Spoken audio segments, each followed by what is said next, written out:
Pemandi jenazah Vina, Nenek Ais menceritakan ketika dirinya sedang memandikan jenazah Vina Cirebon pada pertengahan Agustus tahun 2016 lalu. Nenek Ais menyebut tak ada luka tusuk di badan Vina seperti yang dinarasikan polisi. Kesaksian Nenek Ais ini diungkap pada politis Gerindra, Deddy Mulyadi. Padahal pada sidang pra-peradilan Peggy Setiawan, disebutkan bahwa Vina ditusuk pakai samurai. Kayak gimana ya? Habisnya pas saya mandiin tuh enggak ada luka tusukan, soalnya kakinya tuh remuk semua tulangnya, kata Nenek Ais lewat video YouTube Deddy Mulyadi. Ia meyakini Vina tewas bukan karena kecelakaan, melainkan dibunuh. Ibu percaya Vina itu dibunuh atau kecelakaan? Tanya Deddy Mulyadi. Dibunuh, tapi enggak pakai dipisau-pisau, ditusuk pisau, jawab Nenek Ais. Ia juga mengungkap ketika memandikan jasad Vina ada darah yang keluar dari kepala. Di kepala bagian belakang, disebutnya terus mengeluarkan darah, seperti balon yang diisi air tapi bocor. Tak hanya kepala, hidung dan telinga Vina juga mengeluarkan darah. Dengan adanya luka-luka tersebut, Nenek Ais bukan karena kecelakaan motor.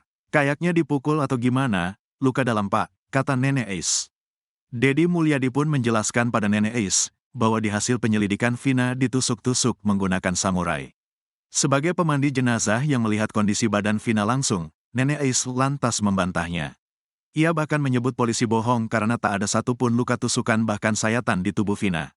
Bohong tuh bohong, polisinya bohong, ucap Nenek Vina. Sini polisinya, saya jewer nanti. Kurang ajar, kok ditusuk-tusuk, katanya. Menurut Otto Hasibuan Vina dan Eki bisa saja meninggal karena kecelakaan tunggal.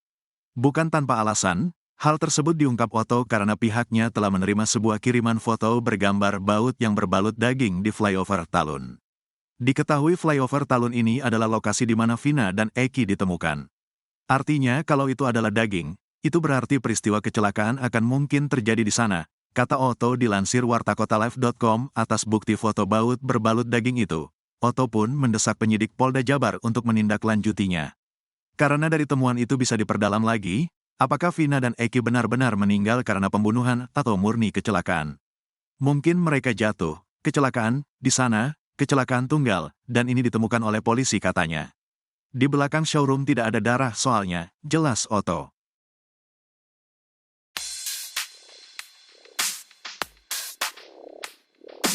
Nenek Ais, orang yang memandikan jenazah Vina yang tewas di Jembatan Talun, Cirebon 27 Agustus 2016 silam membongkar kondisi tubuh almarhumah.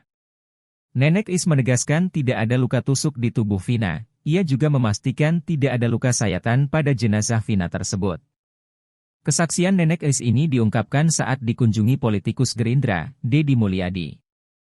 Nenek Ais katakan tak ada luka tusuk di tubuh Vina namun kaki remuk dan tangan patah. Di bagian depan tubuh Vina juga tak ditemukan luka sedikit pun, meski demikian, Nenek Ais memastikan ada luka di kepala bagian belakang. Di kepala bagian belakang itu disebutnya terus mengeluarkan darah, kemudian hidung dan telinga Vina juga mengeluarkan darah. Sebelumnya, dalam persidangan, JPU menyebut kalau Vina diruda paksa beramai-ramai setelah ditusuk di dada dan perut, namun kini terbantah oleh kesaksian Nenek Ais.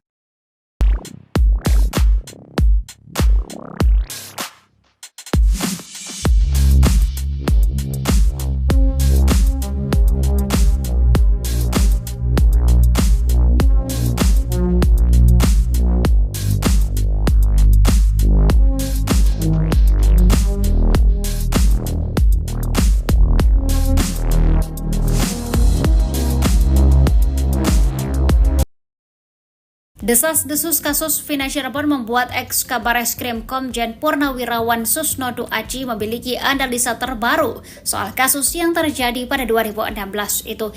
Kini, Susno justru menilai bahwa Vina dan Eki bukanlah korban pembunuhan melainkan tewas karena kecelakaan. Menurutnya, tidak ada satupun bukti konkret yang menjelaskan peristiwa pembunuhan tersebut. Hal itu disampaikan Susno pada Jumat 19 Juli kemarin. Selain itu, Susno juga menyebut ada kemungkinan peninjauan kembali atau PK sangat total diterima sangat besar. Sebab pembunuhan yang diputus Hakim 2017 silam sangat minim bukti. Salah satu syarat pengajuan PK adalah kekeliruan Hakim dalam menerapkan hukum.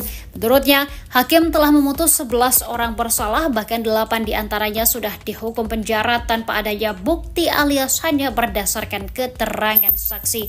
Jika kuasa hukum Saka Tatal dapat menjelaskan argumen tersebut di sidang, ia yakin PK akan diterima.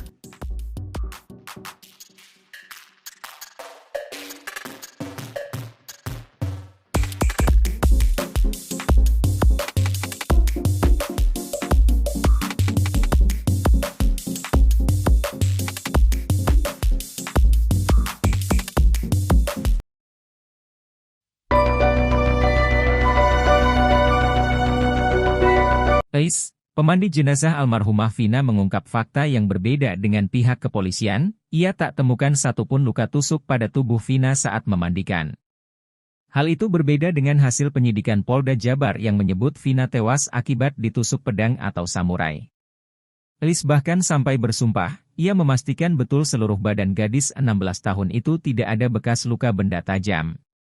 Wanita yang sepertinya berusia lanjut itu, percaya Vina korban pembunuhan karena melihat kondisi tangan, kaki yang remuk dan kepala yang bocor. Hanya saja, luka-luka itu seperti hasil hantaman benda tumpul yang membuat tulang tangan dan kaki Vina remuk. Selain luka parah di tangan, kaki dan kepala, Elis juga mendapati lendir dan darah serta luka pada alat vital korban. Menurut Elis, Vina bukan tewas karena kecelakaan, melainkan korban pembunuhan, hanya saja bukan dengan dihajar pakai senjata tajam.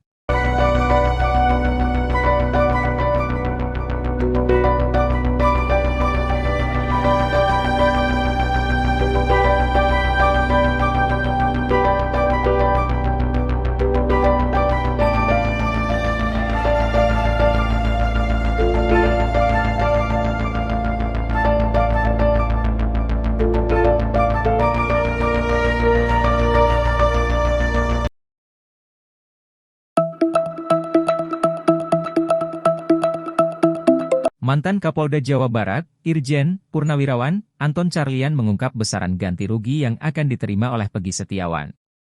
Peggy Setiawan akan menuntut ganti rugi karena telah menjadi korban salah tangkap kasus Vina Cirebon oleh Polda Jabar.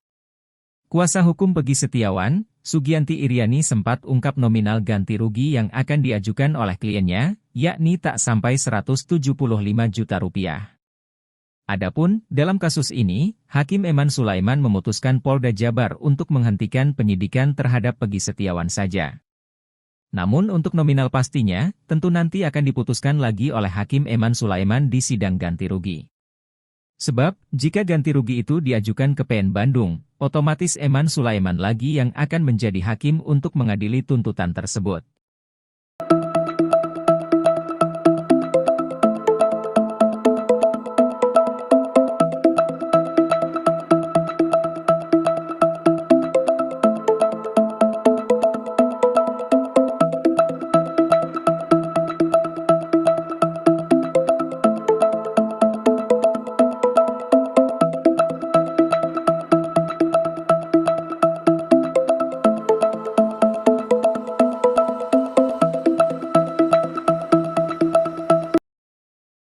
Hakim Eman Sulaiman siap turun tangan jika Peggy Setiawan menuntut ganti rugi ke Polda Jabar usai jadi korban salah tangkap. Hal itu disampaikan oleh mantan Hakim Agus Gayus Lumpun. Agus mengatakan Peggy Setiawan memiliki waktu sampai 3 bulan setelah putusan pra-peradilan. Artinya, tuntutan ganti rugi itu bisa diajukan sampai 8 Oktober 2024. Namun, ia menyarankan agar Peggy Setiawan segera mendaftarkan tuntutan ganti rugi tersebut. Ia juga menyebut sidang gugatan itu nantinya akan diadili oleh Hakim Eman Sulaiman lagi. Sebab, Pengadilan Negeri Bandung pasti akan menunjuk hakim pra-peradilan dalam sidang gugatan tersebut. Kabarnya, pihak kuasa hukum Peggy Setiawan berencana mengajukan ganti rugi sebesar 175 juta rupiah ke Polda Jabar. Menanggapi itu, Kadif Hukum Polda Jawa Barat Kombes Nur Hadi Handayani Sesumpar mengatakan, tidak akan mengganti rugi kepada Peggy Setiawan pasca dinyatakan kalah sidang pra-peradilan kasus Vina Cirebon. Padahal dari pihak Peggy Setiawan, Tony RM telah berencana akan mengajukan tuntutan ganti rugi atas salah tangkap yang dilakukan Polda Jabar. Mengingat Peggy harus kehilangan pekerjaan dan penghasilan saat penahanan dilakukan. Kombes Nur Hadi Handayani dengan tegas mengatakan tak ada ganti rugi yang dilakukan Polda Jabar. Sebab menurutnya, pada putusan pra-peradilan tidak disebutkan Polda Jabar mengharuskan membayar ganti rugi.